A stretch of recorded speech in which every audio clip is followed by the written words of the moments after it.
మనం ఒక కథ చెప్పుకుందాం. కాని ఇది సాధారణ కథ కాదు. ఇది ఒక అమ్మాయి జీవితం గురించి. ఆమె కుక్కలను తన ప్రాణంతో సమానంగా ప్రేమించింది. కాని ఆ ప్రేమే ఆమెను ఒక విషాదంలోకి నడిపించింది. ఈ కథ లేసీ డువాల్ అనే జంతు రక్షకురాలిది. ఈ కథ వింటున్నప్పుడు నీ మనసులో చాలా ప్రశ్నలు రావచ్చు. బహుశా కొంత బాధ కూడా కలగవచ్చు. అయినప్పటికీ ఈ కథ చెప్పడం చాలా అవసరం.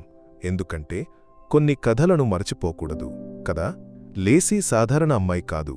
12 ఏళ్ల వయసులో ఆమె ఒక వీధి కుక్కను రక్షించింది.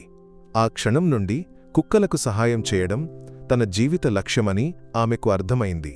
ఆమె సమస్యాత్మక కుక్కలను చూడలేదు.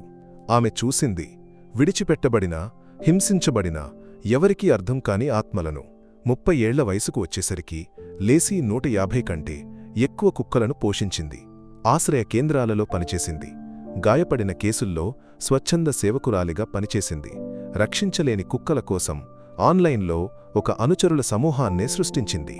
ఇన్స్టాగ్రామ్లో ప్రజలు భయపడే పిట్బుల్లు, మాస్టిఫ్లు, షెపర్డ్లు ఇలాంటి కుక్కల ఫోటోలను పోస్ట్ చేసింది.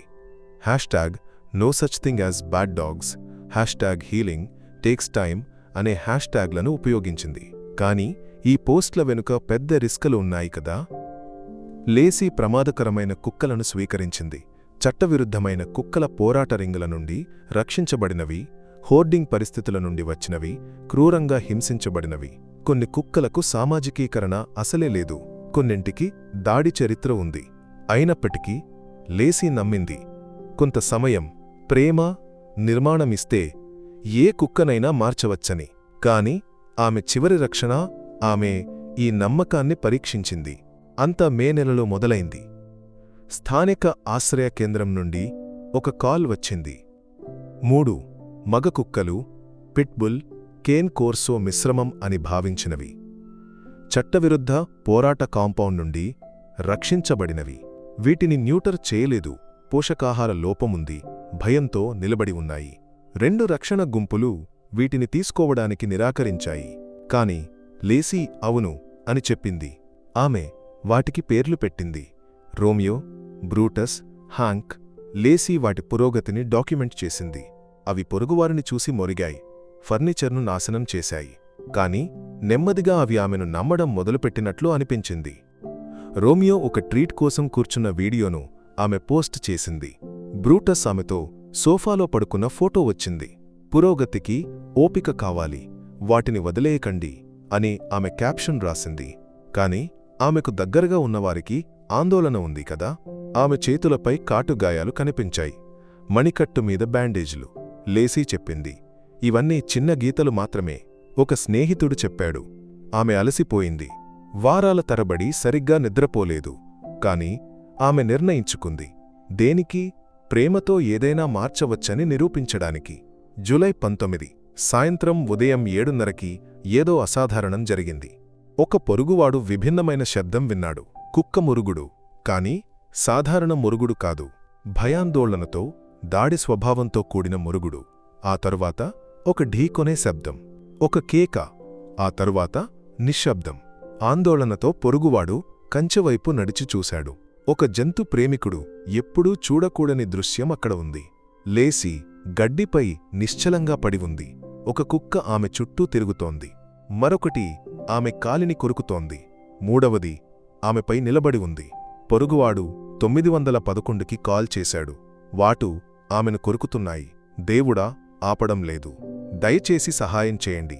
పోలీసులు 5 నిమిషాల్లో చేరుకున్నారు. కాని అంతా ఆలస్యమైపోయింది. జంతు నియంత్రణ విభాగం 2 కుక్కలను అదుపులోకి తీసుకుంది. మూడవది ఇంట్లోకి పరిగెత్తింది. తరువాత మూలన పట్టుబడింది. లేసీని సంఘటనా స్థలంలోనే మరణించినట్లు ప్రకటించారు. వైద్య నివేదిక షాకింగ్గా ఉంది. 200 కంటే ఎక్కువ కాటుగాయాలు, తీవ్రమైన రక్తస్రావం, చేతులు, మణికట్టుపై రక్షణ గాయాలు. మరణకారణం దీర్ఘ సమన్వయ దాడి వల్ల రక్తం కారిపోవడం. ఈ వార్త దేశాన్ని షాక్కు గురిచేసింది. కుక్కల రక్షకురాలిని ఆమె రక్షిత కుక్కలు చంపాయి. కరుణ పని భీకరంగా ముగిసింది అని శీర్షికలు వచ్చాయి. కొందరు కుక్కల జాతిని నిందించారు, కొందరు రక్షణ వ్యవస్థను. కాని లేసీని తెలిసిన వారికి తెలుసు, ఆమె ఎప్పుడూ కుక్కలను నిందించడానికి ఇష్టపడదు. మనం ఒక్కసారి ఆలోచిద్దాం, దీనికి కారణం ఏమిటి? దాడికి ట్రిగ్గర్ ఏమిటి? లేసీ నియంత్రణ కోల్పోయిన క్షణం ఏదైనా ఉందా? ఆమె దాన్ని గమనించలేదా? నిపుణులు చెబుతున్నారు, ఈ కుక్కలు ఒక ప్యాక్ హైరార్కీని ఏర్పరచుకున్నాయి. అధిక ఒత్తిడి పరిస్థితుల్లో బహుశా ఆహారం కోసం గొడవ లేదా అంతర్గత ర్యాంక్ సవాలు ప్యాక్ దాడి ఒక్కసారిగా పేలవచ్చు, ప్రాణాంతకంగా. ఒక శిక్షకుడు చెప్పాడు, నీ ఇంట్లో ఒకటి కంటే ఎక్కువ గాయపడినా, అధిక డ్రైవ్ ఉన్న అసమతుల్య కుక్కలను కలిపి ఉంచితే నీవు నీ ప్రాణంతో జూదమాడుతున్నావు. కాని లేసీ నమ్మినది ప్రేమ అన్నింటినీ జయిస్తుందని. ఆ నమ్మకం ఆమె అన్నింటినీ తీసుకుంది. 3 కుక్కలను కోర్టు ఆదేశంతో యూథనేషియా చేశారు. లేసీ కుటుంబం దాన్ని వ్యతిరేకించలేదు. అయినప్పటికీ వారు కుక్కలను నిందించడానికి సిద్ధంగా లేరు. ఆమె తల్లి చెప్పింది, ఎవరూ ఇవ్వని అవకాశాన్ని లేసీ వాటికి ఇచ్చింది. అవి దాన్ని దుర్వినియోగం చేశాయి. కాని ఆమె తనకు ఇష్టమైన పని చేస్తూ చనిపోయింది. వారాల తర్వాత లేసీ డువాల్ ఫౌండేషన్ ఫర్ రెస్క్యూ రిఫార్మ్ ప్రారంభమైంది. దాని లక్ష్యాలు ఏమిటో చూద్దాం. ఇంట్లో రక్షణ చేసేవారికి మెరుగైన శిక్షణ, స్క్రీనింగ్, అధిక రిస్క్ ఉన్న కుక్కలకు ప్రత్యేక సౌకర్యాలు మరియు ప్రజలకు కరుణ, జాగ్రత్తల మధ్య గీత గురించి అవగాహన. లేసీ స్మారక కార్యక్రమంలో ఒక రక్షకురాలు ఆమె జర్నల్ నుండి చదివింది, కొన్ని కుక్కలకు ఒక తాడు కావాలి, కొన్నింటికి స్థలం కావాలి, కొన్నింటిని చూడాలి. ఏదీ ఏదో తెలుసుకో, ఆలస్యం కాకముందు అదే కష్టం. లేసీ మూర్ఖంగా చనిపోలేదు. ఆమె నమ్మినది స్వస్థతలో. కాని ఆమె కథ మనకు చెబుతుంది, కొన్ని గాయాలు చాలా లోతుగా ఉంటాయి. కొన్ని సహజసిద్ధ ప్రవృత్తులను మార్చలేము. ప్రేమ కూడా ఎల్లప్పుడూ విరిగిన వాటిని రక్షించదు. ఈ కథ నీకు ఏదైనా భావన కలిగించిందా? నిన్ను ఆలోచింపజేసిందా?